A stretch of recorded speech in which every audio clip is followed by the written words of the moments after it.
Now, from 6 onwards, what are amphoteric oxides?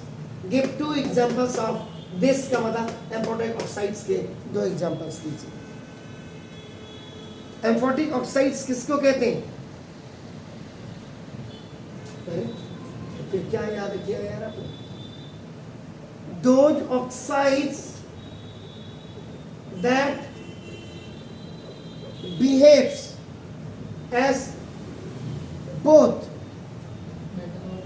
now acidic and basic are oxides are called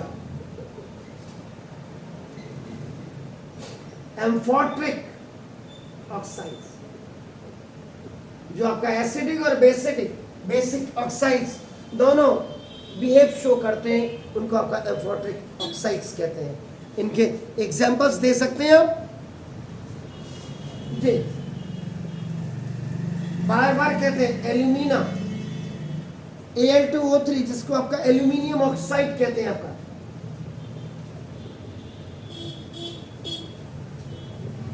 और दूसरा आपका ZNO which is known as the zinc oxide. बाकी detail आप पूरी पढ़िए दोनों साल के मिला करके क्वेश्चन पेपर्स को और दोनों साल के वीडियोस को देख करके. Question number 7. Name two metals which will displace hydrogen from dilute acid. Name two metals which will displace hydrogen from dilute acids and two metals which will not.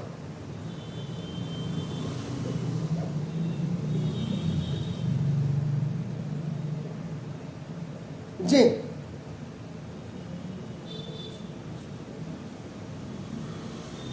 हमेशा याद रखो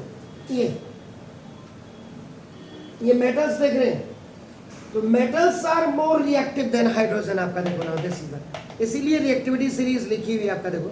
तो metals are more reactive than hydrogen displaces it from dilute acids. याद रखिएगा. तो अगर example की बात करेंगे तो ना आपका ना सोडियम एंड पोटेशियम आपका. और जो मेटल्स लेस देन हाइड्रोजन है metal do not displaces it. ये कभी भी डिस्प्लेस नहीं करते. तो फॉर एग्जांपल में आप कॉपर दे सकते हैं और आपका सिल्वर आप दे सकते हैं. समझ गया. Metals those who are reactive than आपका नाम देखो this is reactive than hydrogen means above the hydrogen आपका हो गया वो रिएक्टिव हो गए and do not displace it. तो आपका ये आपका डिस्प्लेस नहीं करते हैं जैसे कॉपर और सिल्वर. ठीक है. अरे हाँ बोल रहे हो.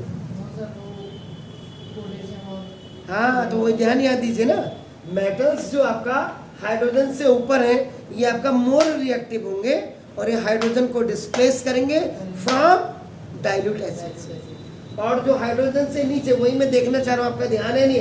हाइड्रोजन से नीचे those below than the hydrogen in the reactivity series are less than. आपका क्या हो गया लेसन रिएक्टिव आपका हाइड्रोजन से कम हो गया तो they will not displace the hydrogen आपका फ्रॉम द डाइल्यूट एसिड से आपका नहीं करेंगे. और इसमें आपका कॉपर और सिल्वर आप दे सकते हैं. Okay.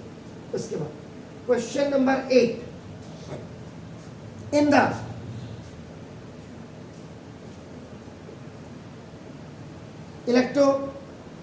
Electrolytic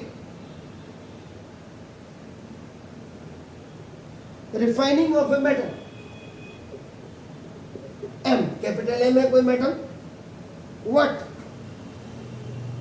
would you take as the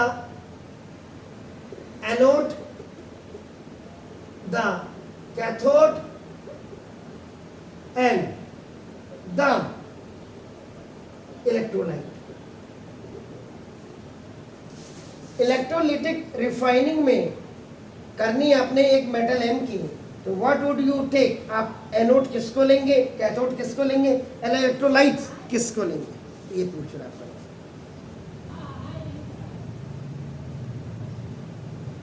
M M उसने दे दे, मेटल आपका एम है। उसने सिल्वर नहीं बोला, उसने एल्यूमिनियम नहीं बोला, उसने सिर्फ एम बोल दिया आपका ना। तो अब क्या है, यहाँ पे आप सॉल्यूशन जब आप करेंगे, इन द इलेक्ट्रोलिटिक रिफाइनिंग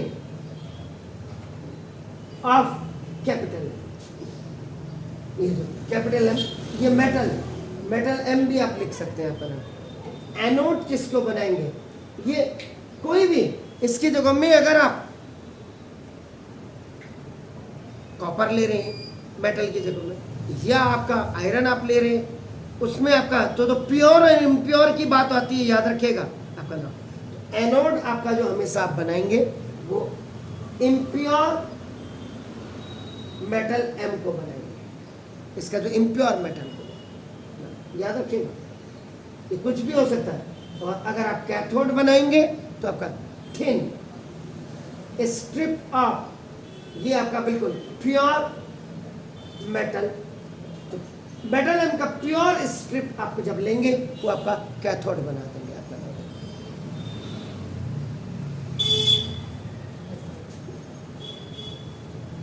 जैसे ये आपका, अब इसमें कुछ सॉल्यूशन भी आप लेंगे बना दो। तो पहले थर्ड बना दो, तो जो आपका इलेक्ट्रोलाइट आप लेंगे, इलेक्ट्रोलाइट ये आपका क्या हो जाएगा, solution of salt of the metal M. तो अगर आप एनोड है, एनोड एनोड ये आपका, इसको आपका एनोड क्या होता है, प्लस होता है कि माइनस होता है, पक्का पता है आपको, वेरी गुड। एनोड, एनोड आपका नाम हमेशा ये जो आपका होगा, इसमें आपका इम्प्योर मेटल होगा, इम्प्योर, जैसे इम्प्योर ये आपका। इसके बाद दूसरी तरफ आपका रहेगा कैथोड, ये आपका नाम ये प्योर मेटल, और इसमें जो शॉर्ट सॉल्यूशन होगा, दिस द शॉर्ट सॉल्यूशन, वो इसी का ही होगा आपका नाम।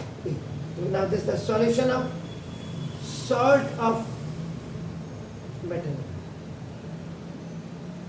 जैसे अगर आपको सिल्वर आपने निकालना है, तो सिल्वर की आपके पूरा क्या होगा, इम्प्योर होगा, वो आपका एनोड बन जाएगा।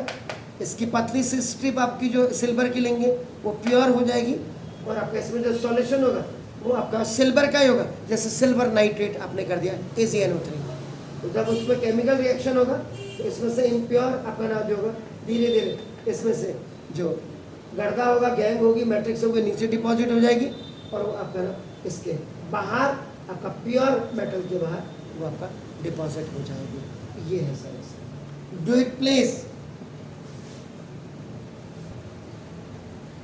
What is your good name sir? क्या नाम लिखते हैं? अखिल सर। नाम AK Akhil. Akhil took sulfur powder in this spatula, इसमें लिया उन्होंने, इसमें इन्होंने ये सल्फर पाउडर लिया,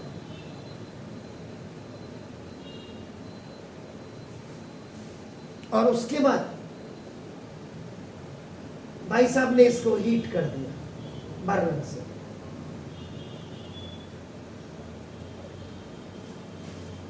गरम कर दिया, उसके बाद ये आपका ऐड हीटेड आपका नाम इनको कर दिया, ही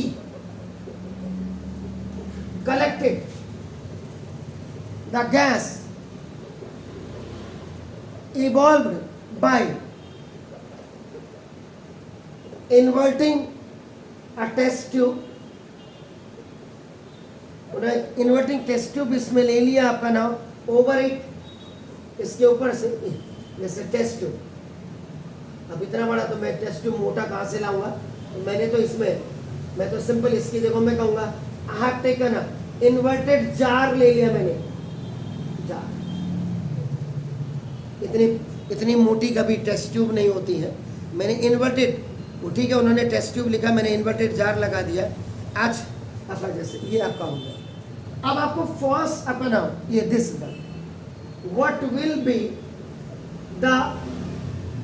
B the action of gas on. अब जो इसमें से जो गैस उठेगी ये दिस ये जो गैस आपकी उठ के आ रही है इसमें आपका नाम देखो दिस, तो फर्स्ट आपका नाम दिस, ये जो ड्राई लिटमस पेपर है इसमें क्या फर्क पड़ेगा, और दूसरा जो moist MOIST moist litmus paper है इसमें क्या फर्क पड़ेगा।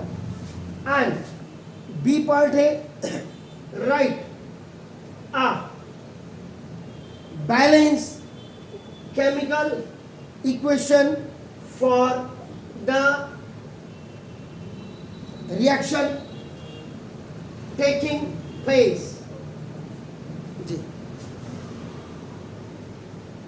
तो क्या आपको लगता है आपने स्पैटुला में आपने सल्फर पाउडर लिया और उसके बाद आपने इसको हीट कर दिया, हीट करने के बाद जो गैस निकल रही थी उस गैस के ऊपर से आपने इन्वर्टेड जार लगा के, इन्वर्टेड टेस्ट ट्यूब लगा करके इसको कलेक्ट कर लिया। अब आपको जवाब देना है कि what will be the action of the gas on dry litmus paper में, उसका क्या फर्क पड़ेगा। एक solution ji,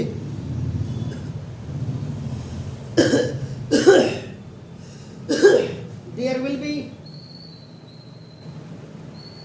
no action on dry litmus paper. Dry litmus paper में कोई भी फर्क नहीं पड़ेगा, फर्स्ट।